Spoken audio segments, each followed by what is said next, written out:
Hello learners, welcome to Gurukul history education. आज की class में हम प्राचीन इतिहास लेखन की यूनानी परंपरा को डिस्कस करेंगे और देखेंगे कि इतिहास लेखन की यूनानी परंपरा का डेवलपमेंट कैसे कैसे हुआ है। तो स्टार्ट कर लेते हैं क्लास को। प्राचीन इतिहास लेखन की जो यूनानी परंपरा है उसे मोटे तौर पर दो भागों में विभाजित किया गया है। पहला है पूर्व क्लासिक युग और सेकंड है क्लासिक युग। तो आज की क्लास में हम पूर्व क्लासिक युग को डिस्कस करेंगे। तो पूर्व क्लासिक युग यानी हेरोडोटस के पहले वाला जो टाइम पीरियड है उसे पूर्व क्लासिक युग कहा गया है। और क्लासिक युग में हेरोडोटस और थ्यूसिडाइडस इन दोनों का टाइम पीरियड आता है, यानी इन दोनों की समकालीन है। तो पूर्व क्लासिक युग और इतिहास लेखन की क्या क्या प्रवृत्तियां रही हैं पूर्व क्लासिक युग में, ये देखेंगे। सबसे पहले जो है हेरोडोटस के जो पूर्व यूनानी इतिहास लेखन की स्थितियां क्या क्या रही हैं, यानी पूर्व यूनानी लेखन की प्रवृत्तियों के बारे में समझेंगे। और मोटे तौर पर यूनानी इतिहास को तीन भागों में बांटा गया है। पहला है सिकंदर पूर्व, और सेकंड है सिकंदर के समकालीन, और थर्ड है सिकंदर के पश्चात।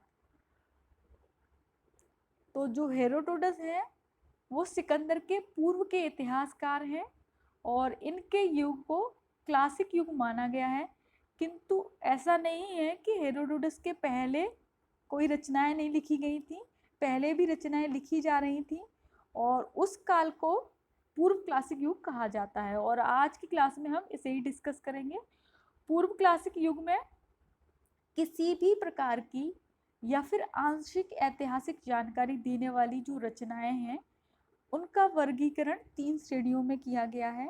यानी जो पूर्व क्लासिक युग की रचनाएं हैं उनमें से हमें उन रचनाओं से हमें किसी भी प्रकार की जानकारी मिलती है या फिर आंशिक रूप से ऐतिहासिक जानकारी मिलती है। ऐसी सारी की सारी सभी रचनाओं को तीन भागों में वर्गीकृत किया गया है, तीन श्रेणियों में रखा गया है। और ये श्रेणियाँ कौन कौन सी हैं? तो पहली है लोक आख्यान, काव्य या फिर महाकाव्य के रूप में, और दूसरी है शासकों की स्मृति में रचे गए वृत्तांत, और तीसरी है हिब्रू धर्म ग्रंथ। तो पहली देख लेते हैं लोक आख्यान काव्य या फिर महाकाव्य के रूप में। तो जो लोक आख्यान हैं यद्यपि इतिहास नहीं थे किंतु वे अतीत की घटनाओं में हमारी रुचि जगाते हैं और आख्यान की एक तकनीक का ज्ञान करवाते हैं। धर्म मिथक और देवगढ़ की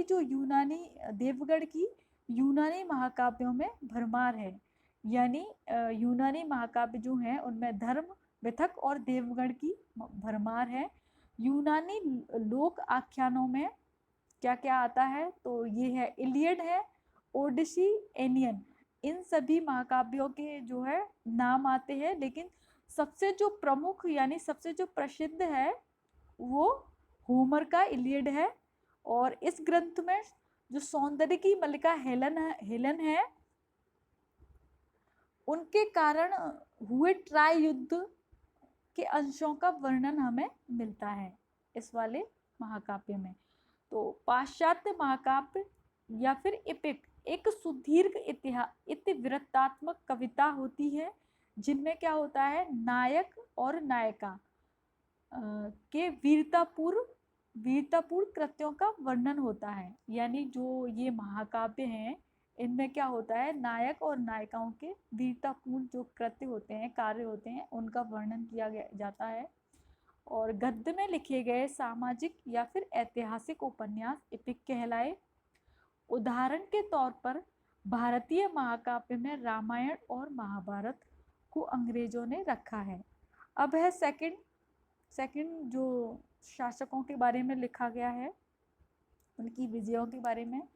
तो शासकों की जो विभिन्न गतिविधियां हैं, विशेषकर सैन्य सफलताएं या फिर विजयों के वृत्तांत हमें महलों और मंदिरों की दीवारों पर उत्कीर्ण किए हुए मिलते हैं जो कि इतिहास जानने में सहायक हैं। इस श्रेणी में हित्ती के जो वृत्तांत हैं वो उल्लेखनीय है। और थर्ड है हिब्रू धर्म ग्रंथ जो कि यहूदियों के धर्म ग्रंथ हैं, ओल्ड टेस्टामेंट।